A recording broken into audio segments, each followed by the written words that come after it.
Olá pessoal, bem-vindos a mais uma aula, nossa penúltima aula na verdade, falo isso com bastante tristeza, mas tenho várias coisas legais para falar hoje também. Bom, tô aqui para apresentar nossa penúltima aula, como eu disse, na aula de hoje a gente vai falar sobre o mercado, né? E a gente vai receber o pessoal da Kaya Mind, a Magê e o Thiago. É um prazer tê-los aqui. A Kaya Mind lança um anuário todos os anos, fazendo levantamentos estatísticos aí sobre o mercado, e eles vão falar também um pouquinho sobre esses números globais. Então é uma aula bem interessante do que está apontando aí o crescimento sobre todos os usos, né? Da cannabis, que a gente trouxe alguma coisa aí na aula passada, e aí para encerrar venho eu a semana que vem para falar um pouquinho sobre os movimentos sociais. Peço desculpa, acho que é emoção, né? E aí hoje eu quero contar algumas coisas para vocês. Eu vou começar fazendo um convite para vocês darem um pulinho lá no Canabinal. Tem conteúdo novo, né? Tem uma entrevista com a doutora Manuela Yamaguchi para falar sobre o uso da cannabis na periferia. Tá muito legal. Eu já tive a oportunidade de ver, então convido vocês para darem um pulinho lá. Inclusive tem uma série anterior que fala sobre medicamentos e produtos, que são 3 episódios, também bem bacana. Convido vocês para dar um pulinho lá para quem quer começar o tratamento ou quer sanar algumas dúvidas nesse sentido. Acho que é bem elucidativo, então não esquece de ir lá, de aproveitar e curtir, comentar, compartilhar aquelas coisas que eu sempre peço aqui para nos ajudar a ter um engajamento melhor e alcançar mais pessoas para a gente descriminalizar. E aí, para encerrar, antes da gente começar a aula, quero contar para vocês em primeira mão que nós recebemos um prêmio em Portugal. Eu vou olhar então para baixo para eu ler certinho, né? A gente recebeu um prêmio Cana Portugal Global Cannabis Awards 2025 da Confraria Internacional de Cannabis Portuguesa Cama Portugal, a Movirecan e a Unifesp, por reconhecimento sobre o curso, sobre o papel desse curso na desmistificação aí sobre a cannabis, inclusive um reconhecimento internacional. A gente tem bastante alunos que se inscrevem de outros países, então fico muito feliz. A premiação vai ser o ano que vem, acho que em maio a gente vai estar lá e vai trazer muitos conteúdos. Em breve uma nova inscrição. A gente, mais uma vez, está revendo a grade para trazer outros formatos. Levamos bastante em consideração as pontuações sobre a questão do plantio, então, levando em consideração todo o cenário, a gente quer melhorar nesse sentido na próxima aula. Então, aguardem em breve a próxima grade aí. E a gente se vê, então, na terça-feira, encerrando mais uma edição. Não esquece de comentar com as pessoas, de chamar os seus vizinhos, os seus amigos, os seus familiares, para compreender, mesmo que eles não aceitem o tratamento ou que tenham algum preconceito, mas para entender um pouquinho mais, para que a gente age através do viés da ciência, não dos achismos, né, das convicções e das fake news. Então é isso, até a próxima!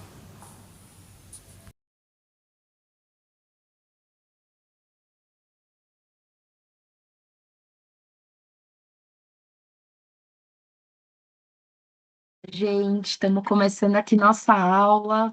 Prazer, eu sou a Maria Eugênia Riscala, da Kaya Mind.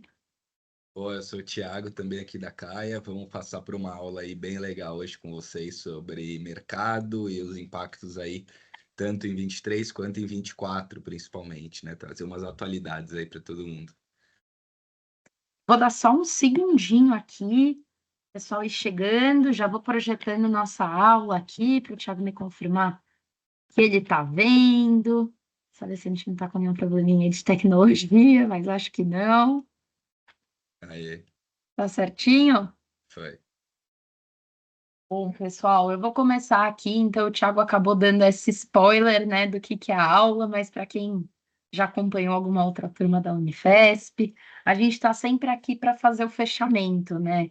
Então vocês aprendem sobre muitas coisas ao longo desse curso, biologia, regulamentação, impacto, políticas públicas, e hoje vocês vão ver que a gente traz um pouco mais de questão de política pública, porque isso esse ano tem sido um grande tema no país. E aí, bom, a gente vai falar de muita coisa, eu não vou dar spoiler, eu vou começar aqui. Só que não tem como, né, eu começar sem antes falar quem é a gente, por que que a gente está aqui, por que que a gente foi convidado pela turma da Unifesp para dar essa aula. Então, a CAI é a primeira e única empresa a trabalhar exclusivamente com inteligência de mercado para o setor da cannabis. Que isso quer dizer, né? Eu brinco que a gente é mergulhado em dado, só que, na verdade, a gente tenta fazer isso de uma maneira que seja fácil da pessoa que está do outro lado entender. Então, o Thiago sempre fala, R$ 2, é caro ou barato?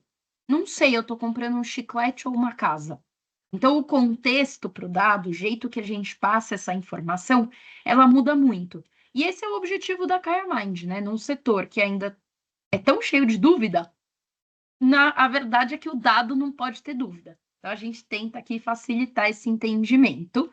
E, claro, a gente tem um foco em trabalhar mais com empresas, só que a gente tem também vários materiais para o público final, para os médicos e para outros atores interessados no mercado. Hoje a gente tem um alcance bem legal, tá? Esses dados estão desatualizados, mas enfim, a gente não consegue manter ele tão atualizado porque a gente acaba tendo essa recorrência na imprensa, porque a gente acredita em furar a bolha, tá? A Kaya Mind, uma parte do trabalho dela é muito pensado para pregar para não convertidos, né? Ou seja, para justamente falar com pessoas que ainda não compreendem, não aceitam ou não entendem o potencial que a cannabis tem, principalmente a cannabis medicinal, e a gente quer acabar com esse estigma e a gente acredita que a imprensa é uma forte aliada nesse trabalho, tá bom, gente? E aí, vamos começar nossa aula. Essa foi só uma breve introdução. Eu queria trazer para vocês, né? A gente sempre traz essa linha do tempo, porque a gente acha muito importante falar de marcos legais. Muito tempo atrás, a gente fez um podcast com o Marco Algorta, que é um uruguaio, meio brasileiro, justamente para falar sobre o processo de regulamentação da cannabis no Uruguai. E eu lembro que ele falou para a gente uma frase que me marcou desde que a gente gravou esse podcast, que foi: vocês acham que a gente achava boa a lei de 2014? Ela é péssima, mas ela era uma lei. Foi a partir dela que deu para a gente começar a trabalhar. Por que eu trago isso aqui, né?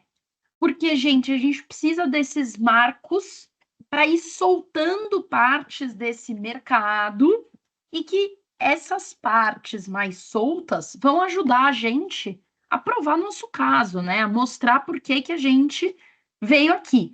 Então, por exemplo, nos Estados Unidos, teve estado que demorou quase 12 anos entre regulamentar o medicinal e regulamentar o uso adulto. Por que que eu falo isso? Porque a gente está dando passos. A RDC 327, que é a RDC que permite a venda da cannabis na farmácia, ela acontece aqui em 2019, e olha como a partir disso, todos os anos, antes não era todo ano que tinha alguma coisa. A partir de 2019, todos os anos começa a acontecer alguma coisa. Por quê? Porque o mercado expande. Quando o mercado expande, a agência, que é a Anvisa, o CFM, o próprio governo, eles começam a dar mais atenção. Entra mais player importante, só começa a afetar a vida de mais gente. Então, a gente fala que a partir de 2019, a gente tem uma... Óbvio, a regulamentação é a partir de 2014 e 2015, tá? Com as RDC... 2015, desculpa, com a RDC número 3 da Anvisa. Só que a gente fica de 2015 a 2019 nesse ato, né, que fica assim o mercado, ninguém quer mexer muito nele, e em 2019 parece que o negócio expande e cresce. E por que que eu tô falando isso? Porque 2024 é o ano que o negócio muda muito, né? A Anvisa faz uma consulta pública sobre a inclusão da cannabis na farmacopeia brasileira. Isso é um movimento legal, porque consultas públicas são sempre um momento que o povo, né, o brasileiro, o médico, o psiquiatra, o psicólogo, podem mostrar o que pensam sobre o assunto, então é bastante relevante. Aí ela faz um relatório que a gente está chamando aqui de AIR, né, AIR, que é justamente analisando a regulamentação de 2019. E, por fim, você tem aí a Secretaria do Estado de São Paulo, né? Desculpa, a Secretaria de Saúde do Estado de São Paulo, olhando para a aprovação do protocolo clínico justamente para a realização dos tratamentos com cannabis pelo SUS, que foi um marco, tá? A partir de maio ficou disponível o CBD da Easy Labs nas farmácias públicas, né? Então, quando você entra no posto, você pode pedir essa medicação. Está limitado a poucas condições médicas, mas já é um passo importantíssimo e foi uma discussão calorosa para essas 4 condições médicas. Então, mostra que assim não vai ser fácil expandir isso eventualmente para uma ansiedade. Por que que a gente está trazendo um pouquinho de tudo isso, tá, gente? Porque isso está muito em linha com a vontade dos estados de se colocar nesse setor. Então, tem muito político falando sobre isso hoje em dia. Antigamente, o político fugia, falou de cannabis, ele vira as costas e sai andando, porque isso não ganhava eleição nenhuma. Hoje não. Hoje você já tem vereador usando isso como uma das pautas principais. Você tem o Caio França, que é um deputado super importante aqui de São Paulo, brigando muito por isso, não é pouco. Ele fala bastante sobre esse assunto. E os outros estados parece que acompanharam, tá, gente? Então, hoje a gente pode dizer que tem algum tipo de regulamentação, seja em tramitação ou já promulgada, nos 27 estados brasileiros, incluindo o Distrito Federal. Então, isso é muito relevante, tá? Esse dado é de maio de 2024, então ele está super atualizado e dá para ver que já tem bastante estado que começou assim, começou aí a sua, vamos dizer assim, o seu próprio caminho com a cannabis, né? Fora isso, gente, óbvio, a gente tem 2 projetos federais grandes, tá? Eu vou trazer aqui bem rapidinho, a gente não pode deixar de falar do PL 399, que se avança, é um dos principais marcos que pode acontecer aí no mercado, e apesar de não ter totalmente a ver com a cannabis medicinal, a chamada PEC das drogas, que tá na Câmara também, ela acaba mexendo um pouco nesse mercado porque ela fala do assunto, né? Então, imagina que loucura, a gente tem um projeto de lei no Senado que é para regulamentar o cultivo da cannabis para uso industrial e medicinal, e a gente tem uma PEC, que é uma emenda à Constituição, na Câmara para punir todo e qualquer usuário de maconha. Então é muito engraçado, como engraçado e triste, né? Como a gente parece não conseguir alinhar da cannabis. A cada hora a gente está falando de um uso e a gente separa totalmente os assuntos, mesmo que vai ter gente que vai ser afetada, né, do medicinal pela PEC das drogas. E claro, o pessoal do. Por fim, gente, antes de eu passar para o Thiago, é quem vai falar de dado para vocês, tá? Estou fazendo uma introdução aqui para dar um contexto para todos os dados que ele vai trazer. A gente gosta muito de sempre reforçar quais são as vias de acesso. Por quê? Ainda tem muito essa confusão do então tem a cannabis da farmácia, a cannabis e a cannabis importada. Aí o pessoal fala, mas maconha é aquela que é fumada, né? E aí a cannabis é aquela que eu compro na farmácia. Então a gente faz essa tabelinha, gente, para mostrar para vocês todas as formas de acesso à cannabis. Não importa se a gente está falando aqui da cannabis ilegal ou não, a gente até coloca aqui a última linha, é o mercado ilegal, tá? Ele existe, ele é uma realidade, ele é maior do que todos os outros mercados, muito provavelmente. Só que você tem aí na RDC 26 e na RDC 24 a venda do Mevatil, que é o único medicamento já aprovado com cannabis, tá? Foi o único que já tem essa condição. Você tem todos os produtos da 327, que são os produtos de venda em farmácia e que podem ser acessados direto numa droga raia, num hospital, ou podem ser vendidos para o próprio SUS. Você tem a importação por pessoa física, né? Desses mesmos tratamentos com cannabis, e você tem a via judicial, onde é possível fazer o cultivo via associações, o autocultivo ou até as farmácias de manipulação. Esse é o cenário do país. É em cima desse cenário que o Thiago vai trazer os dados, tá? Então, acho legal falar isso porque, né? É que nem a gente falou, contexto para o dado, não basta vocês entenderem o dado, é importante vocês entenderem o contexto por trás. Então, esse é o mercado como ele está hoje. E aí, Ti, bola total com você. E eu volto no fim para a gente bater mais um papinho. Boa, Amar. Super obrigado.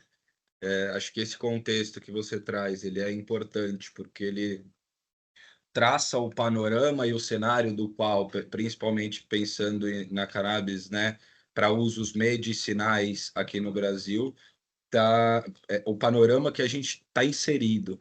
Então, até achei bacana quando você trouxe ali a média, né, nos Estados Unidos, dos estados que já regulamentaram o uso adulto. A média entre a regulamentação da cannabis medicinal e da cannabis para uso adulto foi de 12 anos, então é um hiato longo, onde você tem um mercado que vai amadurecendo, né, novas empresas entrando, desenvolvendo fórmulas, um mercado consumidor, né, seja paciente, seja para uso adulto, que vai se estabilizando, se estabelecendo, quebrando paradigmas, até que a sociedade, ou pelo menos pelo que a gente tem visto, você tem um caminho aí que vai na direção, né, da regulamentação, primeiro dos medicinal, que é o mais apelativo, vamos dizer.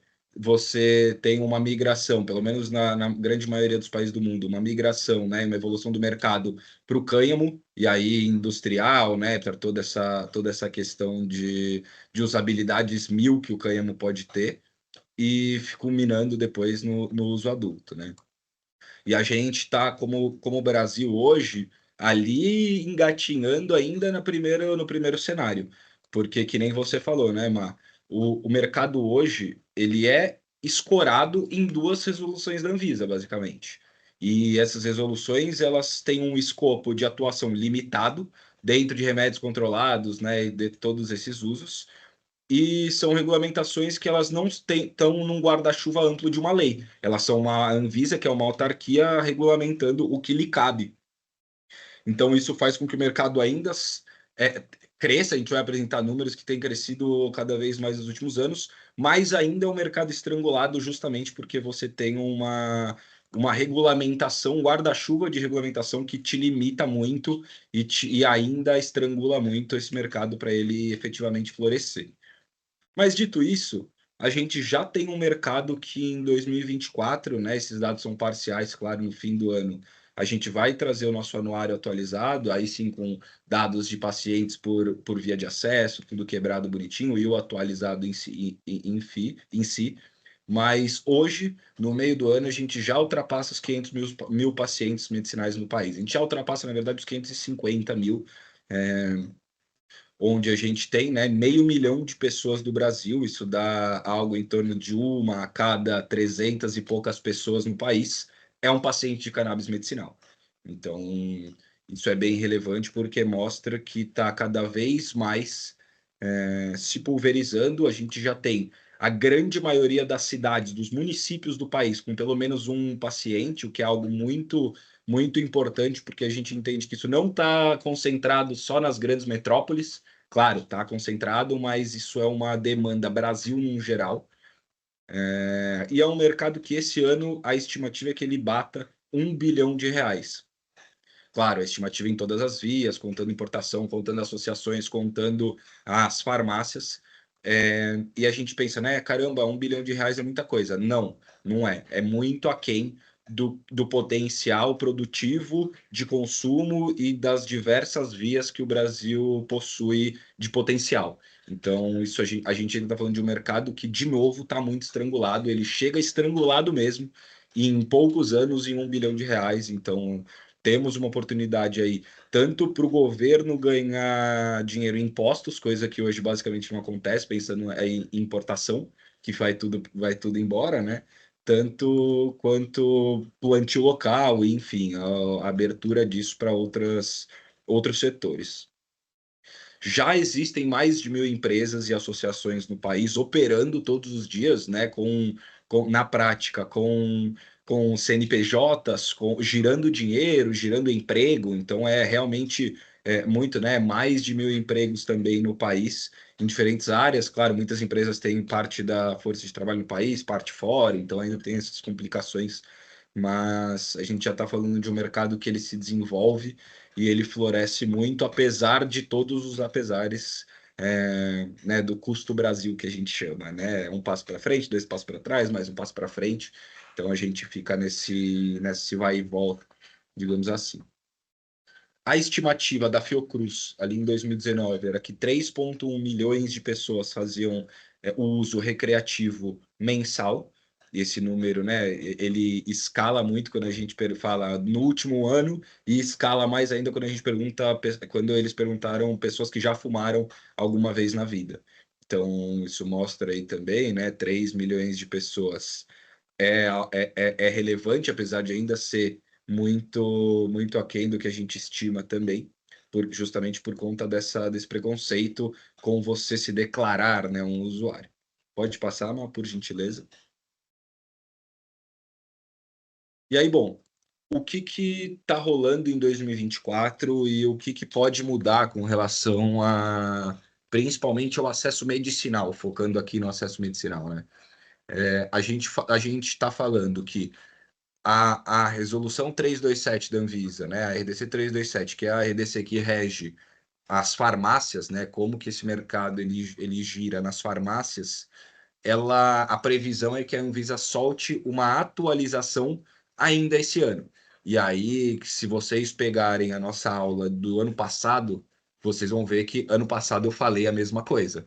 E né, não sou culpado, eu acho que vocês têm que falar isso com a agência, que atrasou, né, foi postergando aí essa resolução, era para ela sair, se não me engano, em 2022, e ela vai sair, a expectativa é que ela saia em 2024, mas que essa é uma resolução que a Anvisa já soltou, inclusive convido vocês a acessarem o documento de revisão prévio que a Anvisa soltou com relação a essa resolução.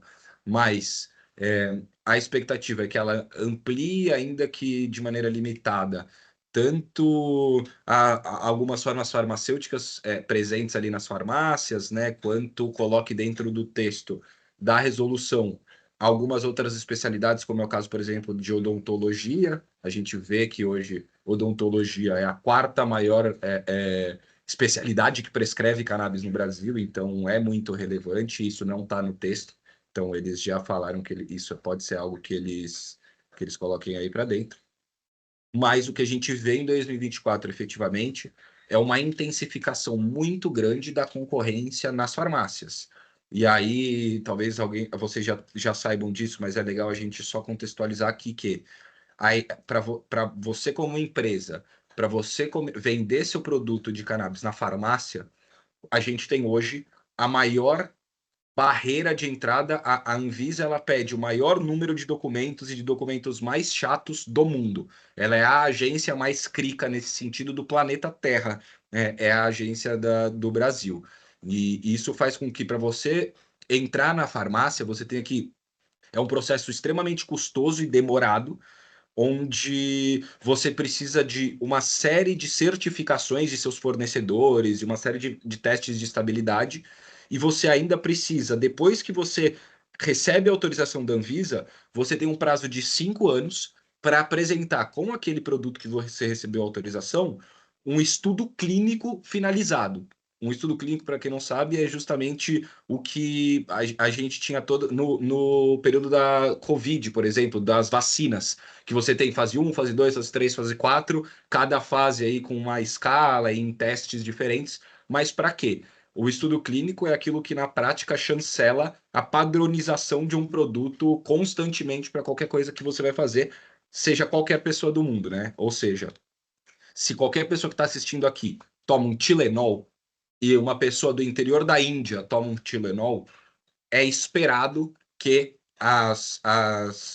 os efeitos e os efeitos colaterais também sejam dentro de um padrão muito estabelecido e que isso resolva sempre as mesmas coisas, porque é um produto que apresenta estudos clínicos duplo cego, né? Enfim, tem uma série aí de fatores. E esse estudo clínico, para você aprovar, ele é muito caro e é basicamente impossível de você entregar isso em 5 anos, porque você tem uma série de fases, então acaba que a barreira de entrada para as marcas da 660 da 327, desculpa, das farmácias, ela é uma barreira milionária e é um jogo de muito longo prazo e é onde as maiores farmacêuticas do Brasil já estão jogando. Então, você já tem as farmacêuticas brasileiras que mais faturam com algum produto de cannabis nas farmácias, e essa intensificação das concorrências ela acontece muito em 2024, porque hoje a gente já tem mais de 35 produtos aprovados nas farmácias, ou seja, e esses produtos eles são basicamente iguais, índice canabidiol, até 0,2% de THC, um óleo bem padrão, assim. Só qual que é o problema disso? E já tem mais de 50 na fila, tá? Esperando para aprovação, esses 50 muito similares a esses 35 que já estão aprovados, ou seja, qual foi a última vez que vocês entraram numa droga raia, qualquer farmácia que seja, e viram 60 tipos de qualquer coisa, de Tilenol diferente? Não tem. As farmácias elas vão passar a selecionar quais marcas elas colocam ali dentro, como elas fazem para todos os produtos. Então, além de você ter que passar agora por todo o processo de retirar a autorização da Anvisa, passar por estudo clínico, etc., você tem que convencer uma droga raia que o seu produto é melhor o seu produto estar na farmácia do que o produto da Biolab, da Mantecorp, dessas gigantescas. Então, acaba que a concorrência está muito intensificada para empresas muito gigantescas nas farmácias, e isso é até um ponto de crítica de muita gente, né? Porque isso, mais uma vez, o mercado ele vai se direcionando para grandes farmacêuticas para o mercado tradicional. Então, tem esse lado aí, mas é o que a gente vê que tem acontecido cada vez mais, e a Anvisa ela tem focado cada vez mais na resolução das farmácias em detrimento das importações. A gente tem observado em 24 uma redução no preço dos produtos importados, claro. Quanto maior é a oferta, menor é o preço, né? Então a gente tem muitas marcas entrando, isso se normalizando em muitos países vizinhos aqui na América do Sul, América Latina, Estados Unidos já se consolidando muito, Canadá, e você tem muitos países na África, muitos países na Ásia, muitos países na Europa que também estão muito mais avançados nesse sentido. Então, muitos players, ainda com uma demanda do Brasil que ela é represada, porque tem muito mais paciente querendo cannabis, muito mais marca vendendo do que médico prescrevendo. O médico hoje é o gargalo do Brasil. Então, gargalo no sentido de expansão do mercado, pelo amor de Deus. Então, acaba que esse é um mercado que tem muito mais oferta do que a gente consegue absorver de demanda, justamente por estar ainda controlado no médico, né? Então, a gente tem observado uma redução aí no preço dos produtos importados e a consolidação de formas farmacêuticas distintas. Então, é, sempre foi o óleo que dominou, ainda é o óleo que domina o mercado, mas a gente tem visto a entrada de cada vez mais formas farmacêuticas distintas. Balas de goma, cápsulas, shampoo, supositório, resina em si, então isso tem cada vez mais apresentado. Outro dia a gente viu uma massa de mistura, de fazer bolo, aquelas massas pré-prontas, massa com CBD para você fazer bolo. Então isso já está efetivamente saindo muito do normal. Ainda o padrão, o mais utilizado é o óleo, obviamente. A gente vê um número lento do aumento do número de prescritores, o que configura o gargalo que eu falei, e um número muito grande de marcas que tentam entrar, né, nascem e morrem depois de alguns meses porque não conseguem tracionar as vendas da maneira com que estavam planejando, enfim, e acabam não tendo fôlego para se sustentar no médio prazo. Pode passar, Má, por gentileza? Bom, aí esse gráfico e o gráfico seguinte, eles são similares, só que a gente trouxe por quê, né? Porque para justamente mostrar esse aumento expressivo ano contra ano. A gente tem hoje, pela via da importação, 244 mil pacientes com autorização válida na mão. Quando a gente falou dos 500 mil pacientes mais, né, é contando todas as vias de acesso, efetivamente. Mas aqui nesse gráfico a gente precisa analisar que o mercado ele vem dobrando basicamente ano contra ano, mas em 2024 o que a gente espera é que isso desacelere. Principalmente aí a gente está pensando só nas importações, tá? São os dados aqui que a gente está vendo, são os dados da importação. A gente espera que esse ano o mercado cresça, mas não dobre, né? Cresça, porque é isso, né? Se você vai de 1 para 2, você cresceu 100%. Então é difícil você, quando tem bases maiores, você manter um crescimento dobrando e dobrando e dobrando, justamente porque isso fica infactível. O que a gente espera é que é isso. A gente tem até maio um valor que, enfim, quando a gente soma junho, aí a gente já tem mais da metade do ano passado, ou seja, vai aumentar aí um percentual, mas não vai dobrar, né? Vai ficar pertinho ali do que foi executado em 2023. Pode passar, Má, por gentileza. E aí, bom, é isso, né?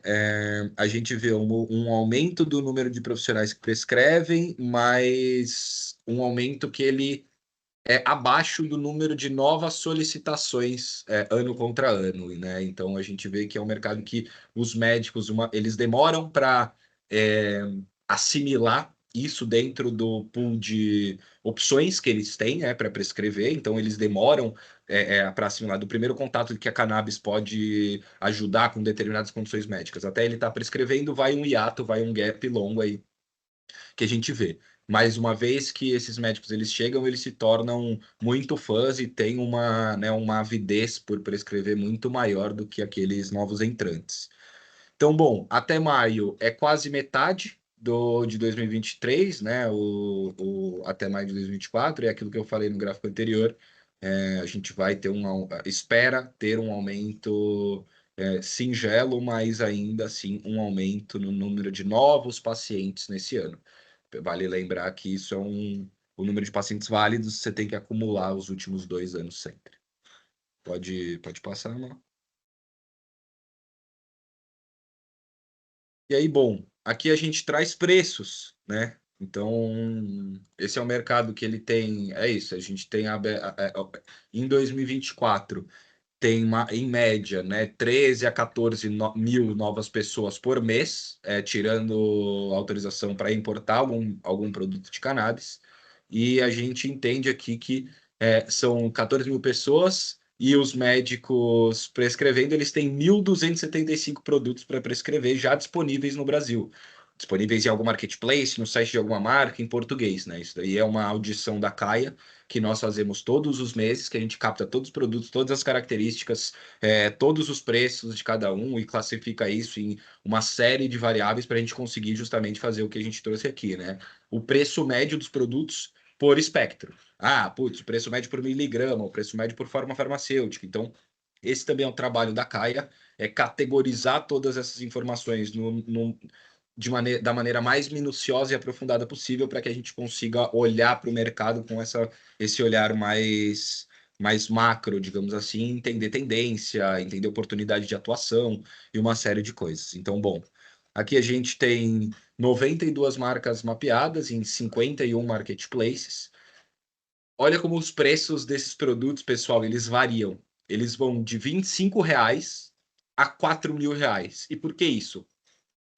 Pela mudança das formas farmacêuticas, que nem a gente já falou. Então, por exemplo, tem disponível hoje no Brasil, para importar, na verdade, né? Mas você consegue comprar aqui do Brasil, manteiga de cacau com canabinoides. Só que com quanto de canabinoide? Com nadinha de canabinoide. É muito pouco volume ali dentro da manteiga de cacau. Isso faz com que o produto seja muito barato. Por outro lado, você tem óleos que custam nano, com tecnologias mil, que tem 20, 30 mil miligramas de óleo de cannabis ali dentro, de resina de cannabis, o que é muita coisa, muito concentrado. Então, esses produtos acabam tendo um preço maior.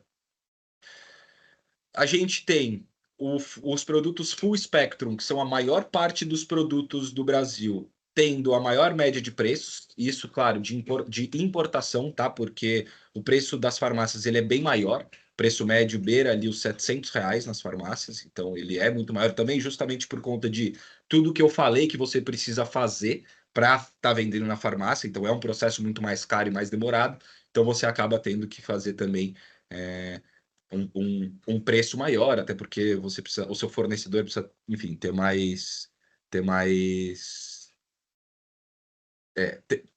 uma série de variáveis ali que os da 660 não precisam ter.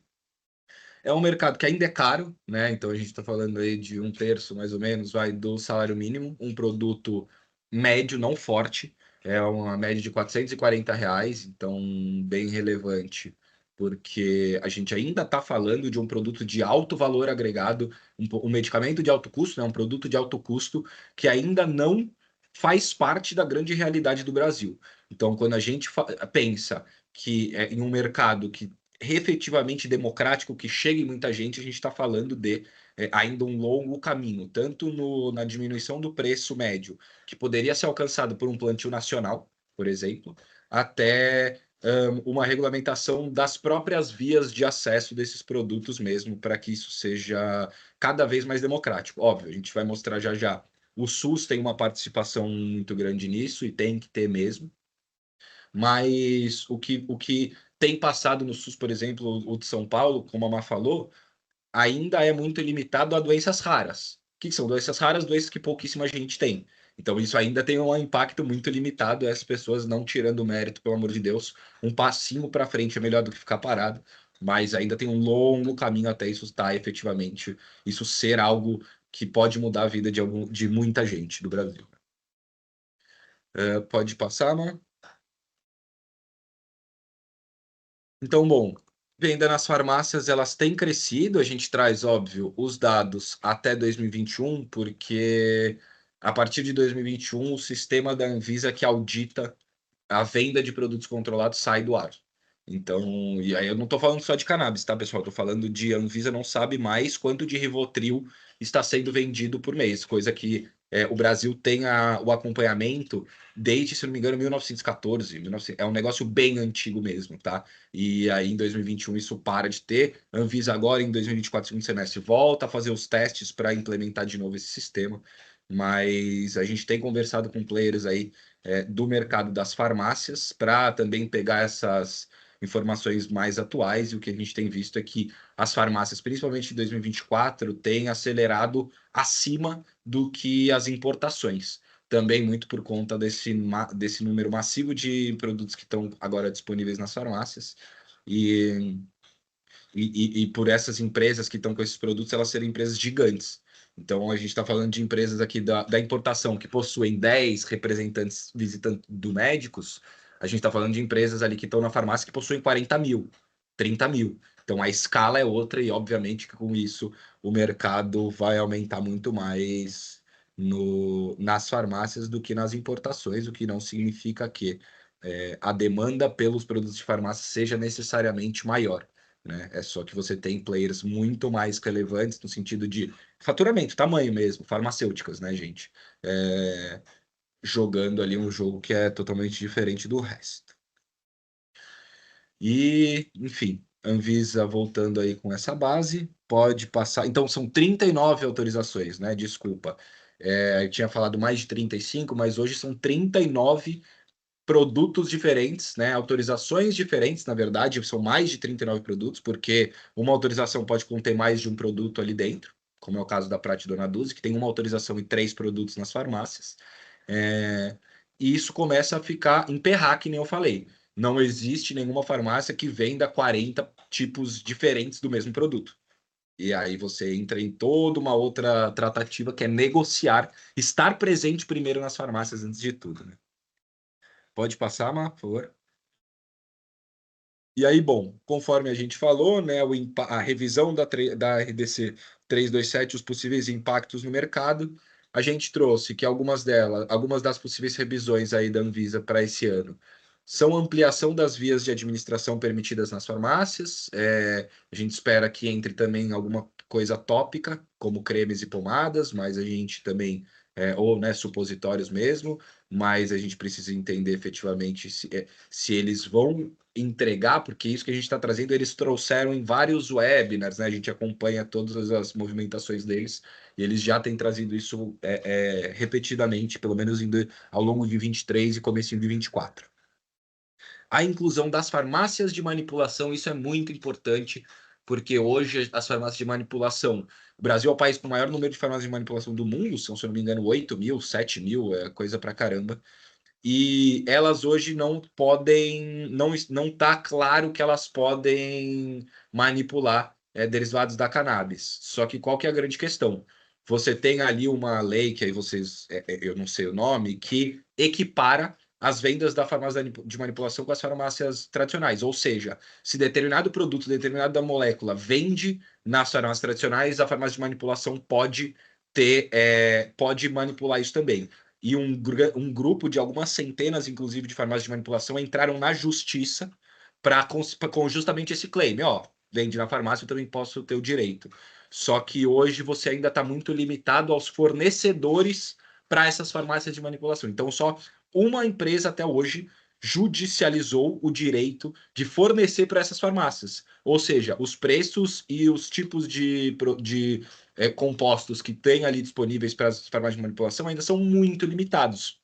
O que se espera com a revisão da 327 e com a inclusão da manipulação ali dentro, se for incluída, é que esse mercado ele comece a tomar uma atração muito maior, de uma velocidade muito maior do que ele de fato tem hoje em dia, né? Que é só algumas via judicialização.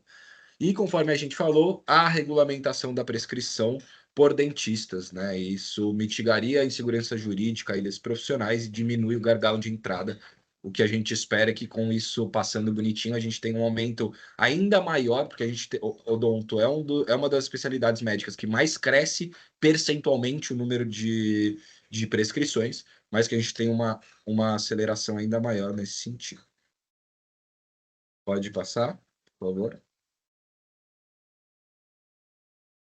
E bom, falando um pouco de associações, né? Porque o papo só de farmácia também ele tende a ficar um pouquinho chato. Aqui a gente entra em um assunto que a gente particularmente gosta muito e que a gente sempre gosta de trazer com um primeiro disclaimer que é tudo de mercado que a gente fala hoje, né? A gente só tá onde está hoje com relação a cannabis no Brasil por conta das associações. E claro, uma série, obviamente que eu não vou resumir tudo, né? Só associações, você teve um monte de movimentos sociais, um monte de coisas paralelas acontecendo, mas são as associações e algumas mães, principalmente, antes de existirem associações, né? São algumas mães que ali em 2015 vão em capa de jornal, em capa de Folha, em capa de Estadão, vão no Fantástico, falando, ó, eu planto para minha filha tem alguma doença rara e eu estou fazendo esse movimento e acaba que isso atrai novas mães, novas pessoas que estavam naquela mesma situação e acaba gerando todo um debate sobre o tema que culmina, né, na Anvisa parar e regulamentar algumas dessas questões. Então, estamos onde estamos por conta dessas mães ali, das primeiras associações que botaram a cara a tapa, literalmente, né? E se arriscaram, literalmente arriscaram suas vidas e suas liberdades para isso. Hoje a gente tem, ao menos, né? Porque a gente tem mapeado, a gente mapeia isso constantemente, mas a gente sabe que podem ter várias associações que a gente ainda não teve acesso, mas ao menos 137 associações com CNPJ ativo no Brasil, né? Isso é bem importante. A maior delas é a Abrace, que ela é ali na Paraíba, apesar da grande maioria, né, se localizar aqui no eixo Rio-São Paulo.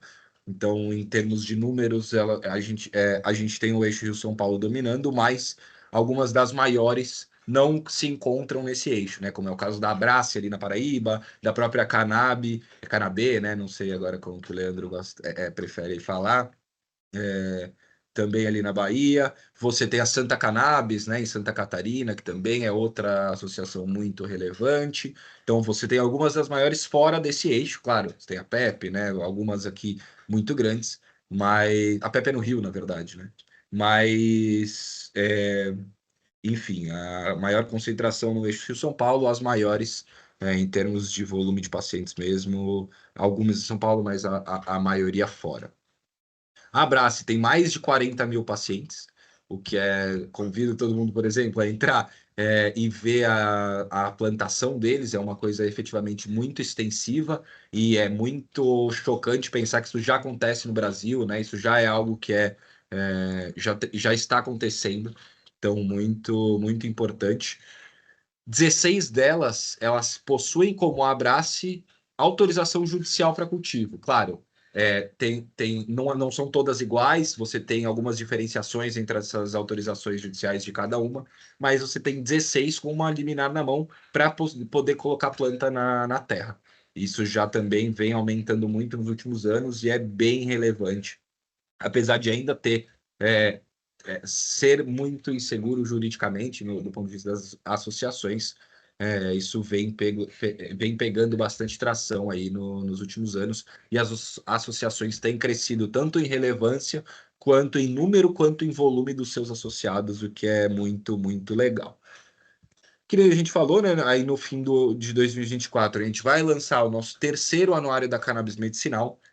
A gente tem uma participação ali dentro muito grande também das associações, onde a gente traz, né, algumas fichas, a gente tem o nosso diretório de marca que a gente coloca todas as associações, nome bonitinho, né, para também dar visibilidade para o setor sobre essa via que é tão importante quanto. E até em volume de dinheiro girado também, ela se equipara às outras vias. É um pouco menor, mas se equipara às outras vias. Então, é, estamos aqui diante de algo que só existe no Brasil. Você não vai encontrar esse tipo de associação em nenhum outro lugar do mundo. Então, uma exclusividade, né, uma particularidade aí do nosso povo, do nosso país. Pode passar, Má? E a gente falou que o SUS ele vai ter cada vez mais relevância nesse debate, não à toa, tá? É, a gente traz, a gente tem 2023, né, que dobra versus 2022, que quase dobra, né, versus 21 e assim por diante. São 105 milhões de reais gastos em 2023, o que é bem expressivo e aponta algumas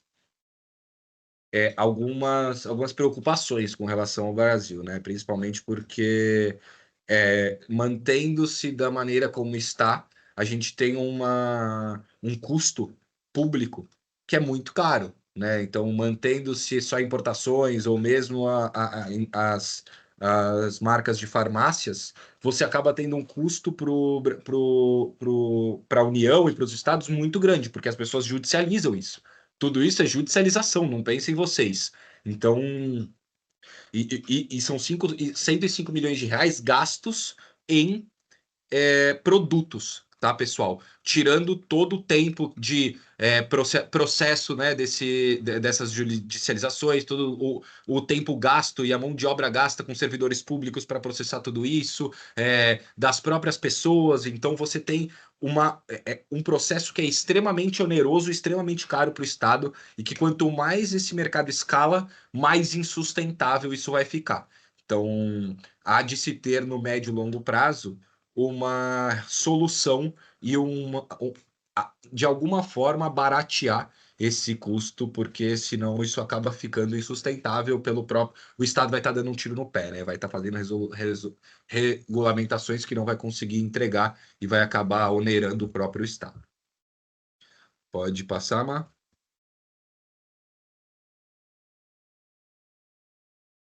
E bom, quais médicos estão prescrevendo o quê? Isso é importante a gente ter em mente que essas daqui são as cinco principais, são as principais especialidades médicas de importação que tem prescrito em 2024, tá? Então, o SW ele é super recente e ele mostra para gente algumas questões muito claras, que três especialidades, elas dominam o setor. E são três especialidades curiosas, né? Porque se a gente pega, por exemplo, as síndromes e as especialidades e as condições médicas que começaram a levantar esse debate, elas são condições muito específicas, né? Síndrome de Dravet, algumas coisas, algumas condições de epiléticas, né? De epilepsia. Então são condições médicas que se manifestam mais de maneira física e têm um apelo social, obviamente, muito maior.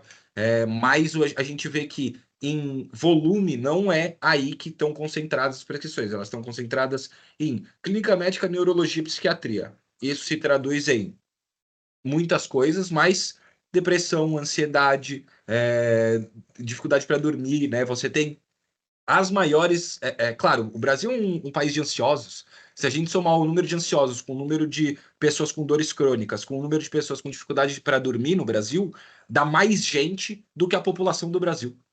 Então é muita gente mesmo, tá? Então, obviamente que aqui estão concentradas o maior volume de prescritores, e que nem a gente falou, odontologia em quarto, e aí depois medicina da família, ortopedia, né? Ortopedia e geriatria na galera, com um foco maior na galera um pouco mais velha, idosos, né? Geralmente, mas é uma. É um tipo de mercado e é um tipo de prescrição que ele é quase óbvio, porque ele é um reflexo do que efetivamente, né? Ele é um reflexo do Brasil, gente. O Brasil tem mais ansiosos ou pessoas com síndrome de Dravet, ou pessoas epiléticas, né? Pessoas com mais dificuldade de dormir, ou pessoas com, Alzheimer. Então a gente tem aqui o maior volume de maneira, se a gente parar para analisar, de uma maneira muito, muito, né? Toma lá da cá. Pode passar, mas por gentileza. Uma projeção de mercado também, que nem eu falei, que ela vem dobrando nos últimos anos, né? Então ela sai de 144 milhões de reais ali em 2021, que foi logo o primeiro ano que a gente começou, tá? Então é muito legal porque a Kai ela conseguiu ver e conseguiu auditar todo esse crescimento de mercado até aqui. Então, ali em 2021, o mercado que estava começando de 144 milhões, passando aí para um mercado estimado aí desse ano até o fechamento de 1 bilhão de reais, que atinja e ultrapasse até o 1 bilhão de reais, um crescimento anual aí de 63% ano contra ano, de 2021 a 2026. E é importante a gente entender por que que isso é relevante, porque a gente ainda está muito aquém do potencial de mercado. A gente tem um potencial de mercado só do medicinal no Brasil que bate os 9 bilhões de reais girados no ano. E a gente está falando que esse ano a gente vai atingir o 1 bilhão. Então ainda temos um longo caminho aí para o mercado andar e amadurecer e o número de pessoas, né, preconceitos caírem até a gente desbloquear o potencial Brasil, né? Eu sinto que a gente está sempre. Brasil é o país do futuro, né? Tem um potencial imenso e a gente tá batalhando para que esse potencial ele se transforme em realidade. Pode passar, Mar.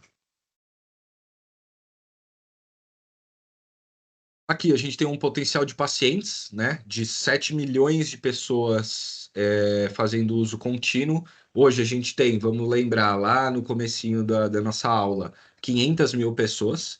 E dessas 500 mil pessoas, a gente não são todas que fazem uso contínuo e recorrente, então tem bastante caminho aí também para a gente andar, com algumas das condições médicas aí com maior potencial versus a distribuição no Brasil que a gente traz, né? Então, depressão, ansiedade, transtornos alimentares, TDAH e diabetes, transtorno bipolar, fibromialgia, malformação congênita, toque e psoríase ali no moderada, e as baixas aí sendo Alzheimer, câncer, principalmente câncer por ter, né, você ter uma baixa expectativa de vida, então isso é algo que muda muito todos os anos. Transtornos do espectro autista, epilepsias, artrites, reumatoides, entre outras, que não tem uma prevalência tão grande aqui no Brasil, de novo, comparado com depressão e ansiedade, claro. Pode passar, Mara? Eu acho que chegou minha vez de novo. Gente, então assim, brincadeiras à parte, mas o Thiago é chefe de inteligência aqui na Kaya Mind, tá? Ainda não faz sentido nenhum eu trazer dado para vocês. Eu trabalho aqui na área comercial, na área do marketing, por isso que eu faço a abertura e o fechamento da nossa aula. Mas assim, é, eu acho que algumas coisas que o Thiago falou, assim, só para pescar, né? Porque eu não queria interromper ele no meio da aula dela, são muito importantes para a gente fazer esse panorama. A ideia dessa aula é dar um panorama para vocês, né? Que são mercado crescendo sempre, todos os meses, todos os anos. Mas agora com uma variação. Agora a gente vê a 327 crescer um pouco mais do que a via das importações. As associações são quem começam esse mercado e quem se mantém no mercado de forma forte, independente das outras vias, tá, gente? O que mostra que o modelo das associações é um modelo interessante para o Brasil, porque senão a galera não compraria mais de associação, estaria só no importado ou na farmácia. E aí, aqui chegando no cânhamo, por que eu trouxe isso? Porque quando a gente fala de próximas regulamentações, há um desejo muito grande de uma regulamentação que inclua o cultivo. E, se houver regulamentação para o cultivo medicinal, muito possivelmente vem também regulamentação aí para o cultivo industrial, porque é muito similar o tipo de planta. Apesar de que uma pode ser só voltada para a produção de fibras, a outra, né, para fazer o medicamento seria ideal ter a flor, você tem sempre o cultivo do cânhamo, você não precisa necessariamente da planta da cannabis com alto THC. Mas quanto que o cultivo de cânhamo poderia gerar no Brasil? Bom, gente, eu lembro a primeira vez que a gente foi fazer essa conta, que o time do Thiago bateu num teto, que eles olharam e falaram assim, mas calma. Beleza, colheu a planta. Agora ela vira uma blusa ou um tênis? Ou um creminho para o rosto? Porque muda tudo, né? Muda quanto da planta vai ser usado, por que preço que isso vai ser vendido no mercado. Então, essa projeção que vocês estão vendo é até a planta ser colhida. A partir do momento que ela for colhida, ela abre um novo mercado, porque aí ela entra no mercado de têxteis, ela entra no mercado de cosméticos. E claro que no futuro a gente vai ter como fazer a conta, mas por enquanto esse era o lugar que a gente conseguia chegar. E a gente está falando de 5 bilhões de reais ao ano a partir do quarto ano. Isso não é pouco, gente. A Kaya considerou uma área pequena de cultivo, tá? São 15 mil hectares, que para o Brasil é nada. Então, assim, e até eu sempre falo isso, porque numa aula antiga aqui na Unifesp, vieram falar que a gente estava falando de cultivar em área demarcada. Não, quando a gente fala de 15 mil hectares, esses hectares já existem e já são destinados ao cultivo agrícola, tá? A gente não precisa. Você está mutado. Mas são improdutivos, né? Isso. E mesmo se não forem improdutivos, na verdade, né? Porque você pode ter o cultivo de cana durante 6 meses e depois ter outro cultivo, porque você não consegue plantar cana naquele mesmo solo. Então, ninguém aqui está falando de pegar nenhum pedacinho que já não é usado para o agro, tá, gente? E aqui fazendo um resumo de então como fica esse mercado. A gente tem uma cannabis que tem o potencial para ser um insumo inestimável para o Brasil, de verdade. A gente está falando de ser mais uma opção terapêutica para médicos, de ser um gerador de receita para empresas, de ser um possível gancho para a gente falar de política pública de reparação e uma alternativa sustentável a materiais que hoje são considerados extremamente danosos para o meio ambiente, como é o caso do plástico, do concreto e etc. Eu sempre reforço aqui que o cânhamo ele não vai substituir o plástico, tá? A gente nem tem como, existem diversos estudos que mostram que não tem como o cânhamo substituir tudo. Só que se a gente tirar do mercado uma parte dos plásticos que existem e substituir por plásticos biodegradáveis feitos a partir de cânhamo, a gente já está ajudando em muito o planeta. Você não precisa trocar todo um setor por cânhamo para isso já ser extremamente mais ecológico e mais sustentável, né? E quando a gente fala de mercado medicinal, a gente está falando de 9,5 bilhões de reais, tá? Nos primeiros 4 anos, com 6,9 milhões de pacientes, que foi o que o Thiago trouxe ali, sendo atendidos. Se a gente junta esses 9,5 com os nossos 5 bilhões, né, que na verdade são 4,9 bilhões do cânhamo, a gente chega aí nos 14,4 bilhões que poderiam aí empregar mais de 328 1.000 pessoas entre empregos formais e informais, né? Eu sempre gosto de reforçar isso, porque hoje essa é uma realidade do nosso país e, na verdade, é uma realidade do mundo. Mas fiquem de olho. Tem muita tendência acontecendo. As flores foram banidas pela Anvisa. Só que tem associação que já tem aprovação, né, para fazer o cultivo e a venda de flores medicinais. Você tem um mercado ilegal que continua crescendo e isso foi para judicialização. Então a Anvisa proibiu, só que o paciente foi lá e pediu para o juiz e o juiz autorizou. Então a flor ela continua entrando.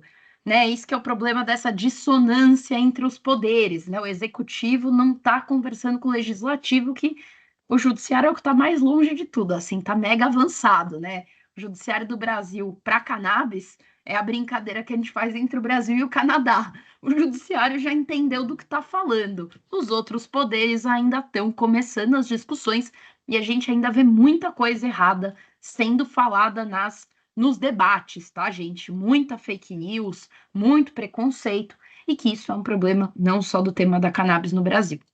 Os profissionais da saúde continuam sendo aí o principal gargalo do mercado, terrível a gente falar assim, eles são quem permitem o mercado existir, mas a gente precisa de mais deles, não falta paciente, não falta marca, né? Então é isso que a gente quer dizer com gargalo, tá? E não que eles não são bons, muito pelo contrário, são ótimos e extremamente esforçados.